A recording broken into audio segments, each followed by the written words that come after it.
Bonjour, bienvenue à cette dévotion. Nous continuons notre marche dans la victoire. Rien ne nous surprend car nous savons que tant que nous serons dans ce monde, il n'y aura rien de facile.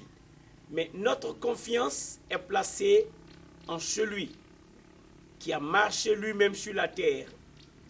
Et en allant, il a dit, vous aurez des tribulations dans le monde, mais prenez courage, car j'ai vaincu le monde.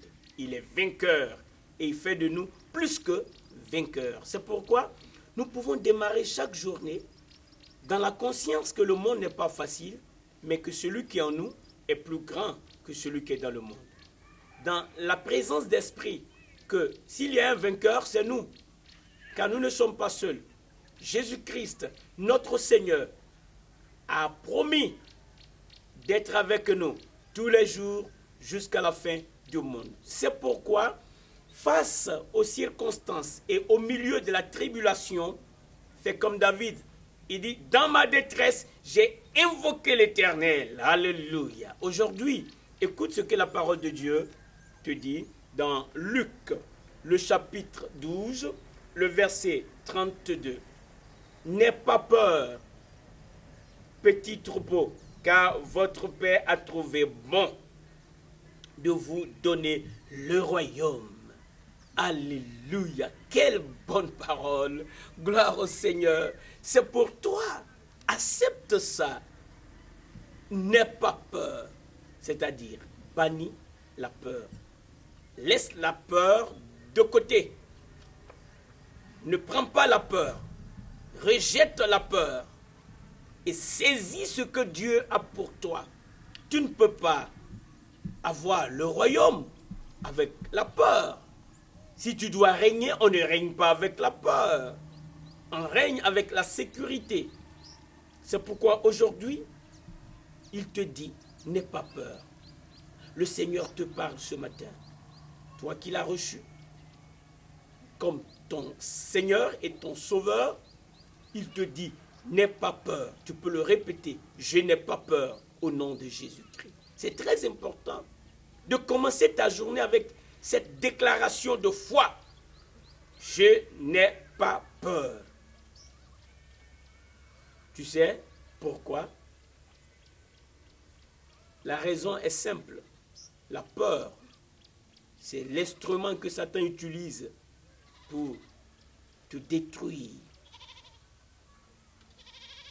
Et c'est pourquoi le Seigneur te dit, n'aie pas peur. Oui, pendant que tu es sur la terre, tu vas marcher dans des circonstances qui seront toujours contraires à ce que la parole de Dieu dit de toi. Mais c'est pourquoi tu es un croyant. La foi que nous avons nous permet de marcher dans l'adversité avec confiance, avec joie. Car notre joie n'a pas une source extérieure. Notre joie, la source de notre joie, c'est le Saint-Esprit. Lui produit la joie depuis l'intérieur. Notre joie ne vient pas de l'extérieur, ne vient pas des choses que nous voyons, ne vient pas des choses que nous possédons, ne vient pas des paroles que nous entendons. Non, notre joie est produite par le Saint-Esprit. Notre joie est le fruit du Saint-Esprit. Notre sécurité, c'est parce que le Saint-Esprit habite en nous que nous pouvons faire un pas dans ce monde. Nous en sommes conscients. C'est pourquoi nous n'attendons pas que ce monde soit meilleur avant de nous réjouir. Nous nous réjouissons en Christ. Le Saint-Esprit produit la joie en nous et nous avançons. Nous rendons témoignage des bienfaits de Dieu à notre égard, à tous ceux qui sont autour de nous. Et aujourd'hui, choisis chez toi à la maison, avec tes amis, avec tes frères, que ce soit de façon virtuelle ou en présence de tes amis, choisis de produire ce que Dieu a déposé en toi. Des paroles de confiance, des paroles de sécurité, des paroles qui encouragent, des paroles de stabilité, des paroles d'espoir. Ce sont là les paroles qui doivent sortir de ta bouche. Parce que tu n'as pas peur. N'entretiens pas la peur. N'aie pas peur. N'entretiens pas la peur. Ne demeure pas dans la peur. Ne décris pas les sujets de peur. Dis ce que Dieu est pour toi. Il est ton appui. Il est ton refuge. Il est ton secours qui ne manque jamais dans la détresse. Oh, j'aime ça.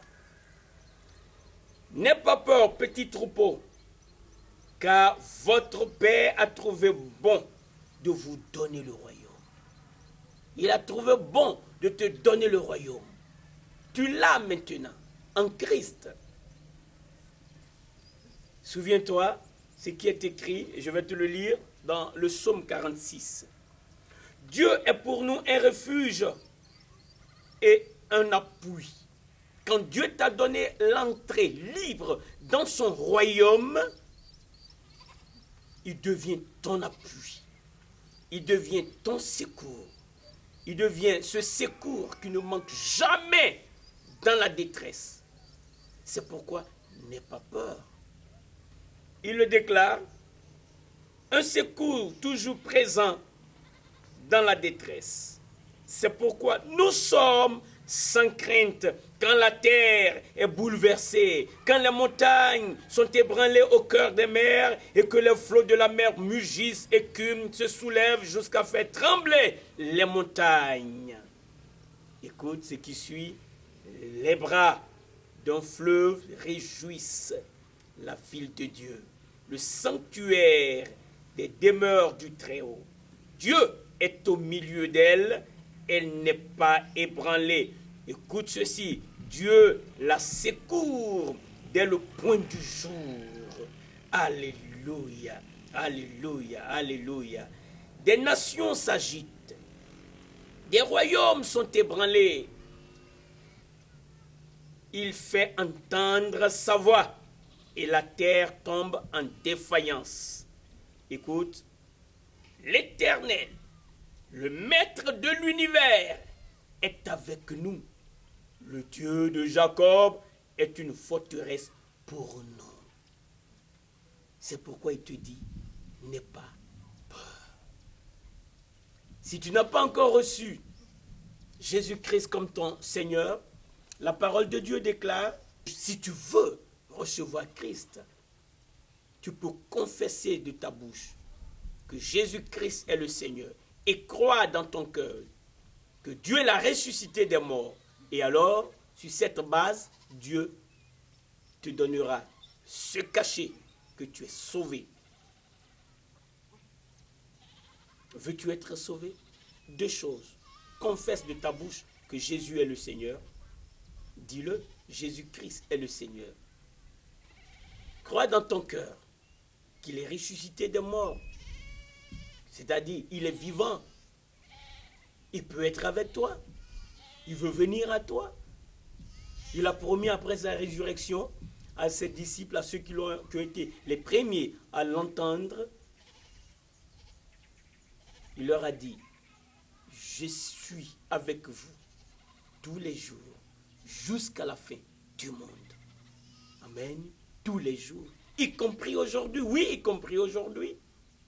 Et quand il est là, souviens-toi, quand il était dans la barque et que la barque se noyait, les disciples ont crié à lui. Quand il s'est réveillé, il a ordonné au vent, il a ordonné à la vague, il a dit, silence!